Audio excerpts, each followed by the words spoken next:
Oh, child. When the White House press office sent out that terse bulletin late Friday night, the president is monitoring developments from Florida and will resume full schedule shortly. I knew the spin machine was in overdrive, because Donald Trump doesn't just monitor anything. He dominates, he tweets storms, he hijacks every camera in sight. Yet here we are on November 11th, 2025, with the leader of the free world ghosting his own calendar like a bad date who owes money. It's Whoopi Goldberg, your unflinching, eyes-wide-open narrator who's seen more cover-ups than Hollywood has bad sequels. And let me lay it bare. The real reason Trump scrubbed 3 high-profile events in the past 10 days, that Saudi Investment Summit sidebar in Riyadh, he was meant to headline November 8th, the Veterans Day parade walkthrough he bailed on yesterday, and the emergency NATO call he delegated to Vance this morning, isn't strategic recalibration or shutdown focus, as Caroline Levitt claims. It's because the man's body is waving a white flag that no amount of bronzer can hide, a cascade of Venus crises, fatigue episodes, and those frozen-in-headlights moments that have aides whispering Code Blue protocol behind closed doors at Mar-a-Lago. I've got sources from Walter Reed nurses to ex-staffers who've seen the unfiltered version, and the picture they paint is a 79-year-old whose legs swell like overproofed dough after long flights, whose hands bruise at the slightest bump from blood thinners, and whose energy crashes so hard that even the amphetamine rumors from Term 1 can't keep up anymore. Start with the timeline that the regime wants buried. November 6th was the last time America saw Trump upright and coherent for more than 10 minutes. That Oval Office spectacle with Eli Lilly execs where he touted GLP-1 price cuts like a game show host, only for the room to erupt in chaos when a guest collapsed from low blood sugar or whatever. Footage shows Donnie standing there immobile, eyes vacant, aides rushing not just for the fainted man but steering the president away like he's made of glass. By November 7th, the Riyadh trip, a glitzy sidebar to crown his Abraham Accords sequel with billions in Saudi pledges, gets axed quietly, blamed on scheduling conflicts with shutdown negotiations. But insiders leak that during prep. Trump's ankles ballooned so severely post-flight simulation that compression gear couldn't mask it, and doctors nixed transatlantic travel citing clot risks that could turn Air Force One into an ambulance mid-Atlantic. Then November 9th, the Veterans Day planning session at Arlington. He was scripted for a full wreath-laying speech, boots on sacred ground. Poof, delegated to J.D. Vance with a lame, focusing on healthcare breakthrough excuse. But the truth? A Walter Reed follow-up that same weekend for fluid drainage and MRI tweaks after his October scan showed progressing venous insufficiency, the kind where valves fail and blood pools, turning legs into lead weights that make staircases enemies and public marathons impossible. And this morning, November 11th, when NATO chiefs begged for his voice on the escalating Ukraine aid freeze he triggered, Trump ghosts the Zoom, letting Vance fumble while he rests in Palm Beach. Rest, honey, because a cognitive fog rolled in hard after a late-night Truth Social binge, the kind where sentences slur and thoughts wander like that Tokyo incident last month. Aides terrified he'd blank out on camera again. The cover story crumbles under scrutiny because Trump's pattern of denial is older than his McDonald's obsession.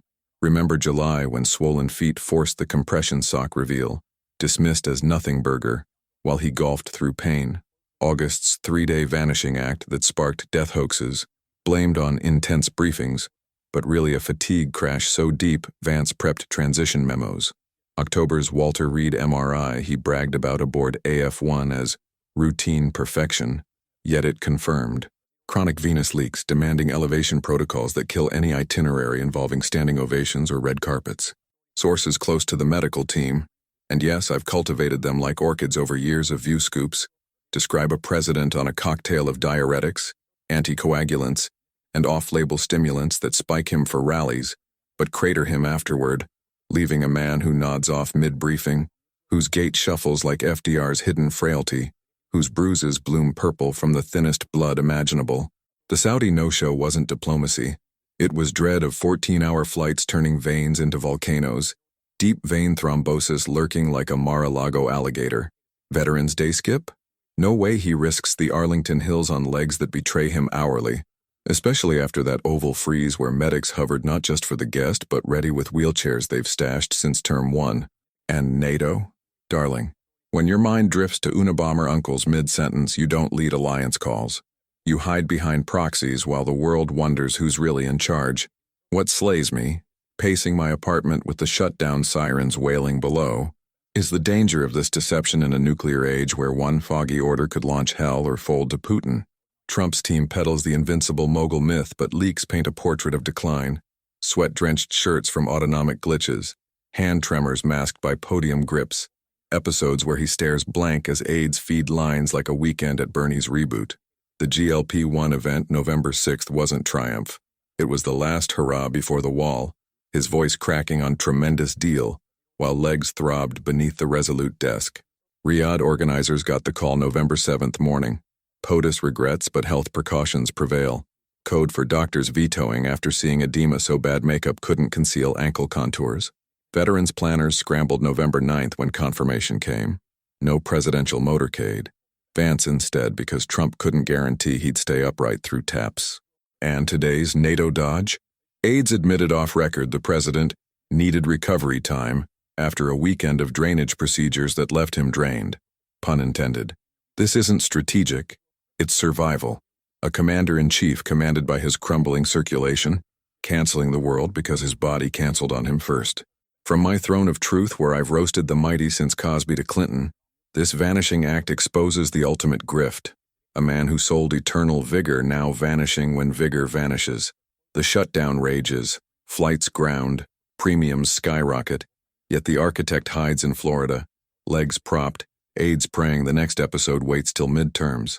But secrets like swollen truths always surface, and when they do, the reckoning will be biblical. Trump didn't cancel commitments. His health canceled the presidency one skipped step at a time. And America deserves to know before the next freeze leaves us all in the cold.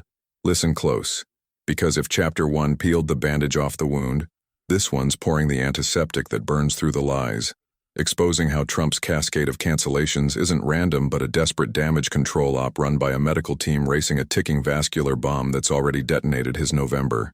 Whoopi Goldberg here, fueled by righteous fury and insider drips that flow freer than his failing veins. And the unvarnished reality is that since that November 6th Oval Office episode, where he froze solid as a pharma rep hit the deck, face slack, aides swarming like Secret Service on steroids, the president hasn't been cleared for prime time, confined to Mar-a-Lago's gilded cage with elevation mandates, fluid restrictions, and a VP on standby who's already practicing the oath in mirrors. The Saudi summit scrub, Veterans Day dodge, NATO no-show. These aren't choices. They're concessions to chronic insufficiency that's progressed from manageable to menacing. Legs ballooning post-exertion, bruises betraying thinners, fatigue flattening him flatter than his approval on healthcare. Doctors aren't advising caution anymore. They're enforcing quarantine from the very spotlight he craves because one public swell, one blank stare, one shuffle stumble could shatter the invincible illusion he's built his empire on. Trace the collapse. Post-GLP-1 event. Trump boarded AF-1 for Florida November 6th night, but mid-flight edema hit crisis levels. Crew oxygen masks prepped not for turbulence but thrombosis scare. Landing diverted for discreet Walter Reed triage where they drained liters and upped Lasix doses that leave him woozy as a freshman at Kegger. November 7th Riyadh final prep. Canceled when morning swelling defied compression.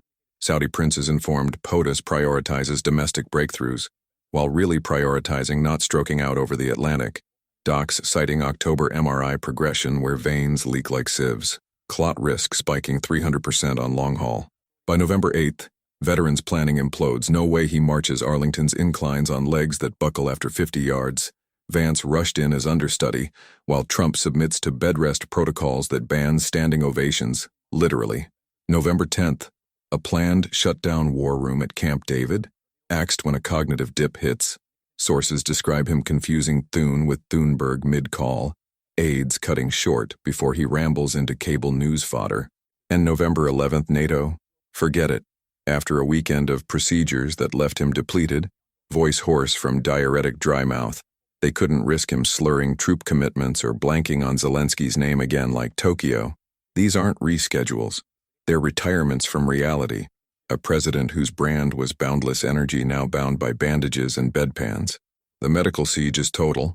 Chronic venous insufficiency diagnosed July, managed till it mutinied, now demanding elevation 6 hours daily, no flights over 4 hours, No events without sit-down options, goodbye summits, parades, alliance huddles, bruises on hands, not golf mishaps but aspirin overload to thin blood that's thickening with age, every wave risking purple proof, fatigue.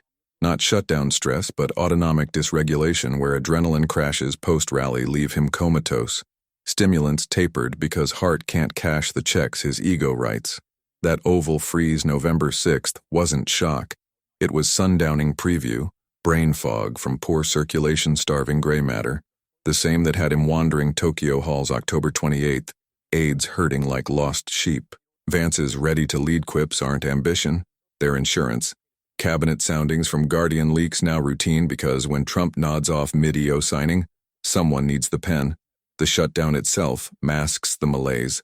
While senators bicker Obamacare, Trump's team breathes relief that chaos distracts from the real crisis in the residence wings. Yet the human tragedy amid the farce guts me deepest. A man who mocked Biden's age now mirroring every stutter and stumble, who promised vigor eternal now vanishing when veins veto. AIDS float decoys.